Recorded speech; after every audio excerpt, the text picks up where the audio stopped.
Hi friends, welcome to our channel Anuradha's kitchen and blogs. ఈరోజు నేను పాలక్ పకోడీ ఎలా ప్రిపేర్ చేసుకోవాలో చూపిస్తాను అండి.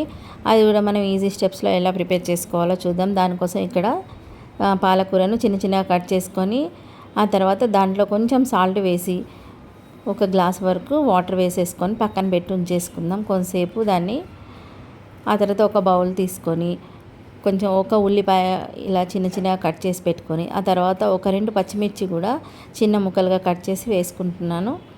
ఆ తర్వాత దీంట్లోకి ఇప్పుడు పకోడీకి సరిపడా సాల్ట్ ఇక్కడే వేసేస్తున్నాను. ఆ తర్వాత అంటే 1 టీ స్పూన్ సాల్ట్ వేసా, ఒక 1/2 టీ స్పూన్ వరకు పసుపు, ఆ తర్వాత ఇంకా 1 టీ స్పూన్ వరకు ఇక్కడ నేను ధనియాల పొడి వేస్తున్నాను.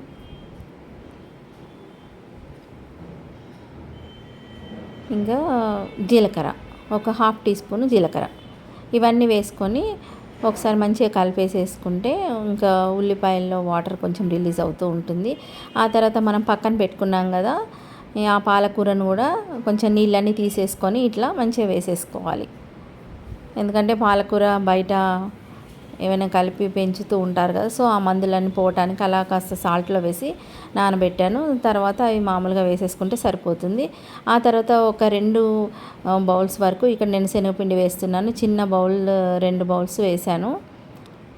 మీరు ఈ శనగపిండి కూడా మనం దాన్ని బట్టి వేసేసుకోవచ్చు, కూరని బట్టి. ఆ తర్వాత కొంచెం వాటర్ అవసరం ఉంటే పైన ఇలా స్ప్రింకిల్ చేసుకుంటూ వాటర్ యాడ్ చేసుకొని కలిపేసుకుంటే సరిపోతుంది.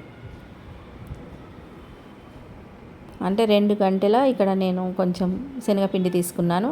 మీరు శనగపిండి ప్లేస్లో మైదా పిండి కానీ కార్న్ఫ్లోర్ కానీ కూడా తీసుకోవచ్చు. ఆ తర్వాత ఇదంతా కూడా కాగుతున్న ఆయిల్లో వేసేసుకొని మంచిగా డీప్ ఫ్రై చేసేసుకుంటే సరిపోతుంది. ఇది కూడా మీడియం టు లో ఫ్లేమ్ చేస్తూ చేసుకోవాలి. హై ఫ్లేమ్ పెడితే అంత కలర్ చేంజ్ అయిపోతుంది. సో ఇలా మీడియం టు లో ఫ్లేమ్ చేస్తూ మంచిగా మనం ఈ పాలక్ పకోడీని చేసేసుకోవచ్చు.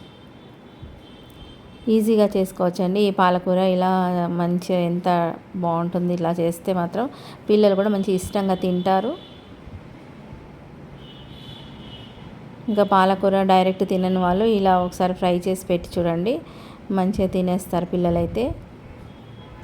ఈవినింగ్ స్నాక్స్ లాగా కూడా బాగుంటుంది. సో చూడండి, ఇలా ఫ్రై అయిన తర్వాత తీసి ఒక బౌల్లోకి షిఫ్ట్ చేసేస్తాం.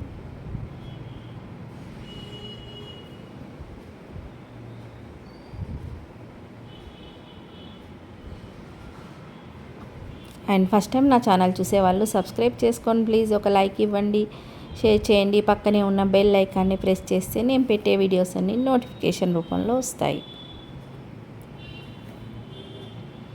చూడండి క్రిస్పీ పకోడీ ఎంత బాగా వచ్చిందో.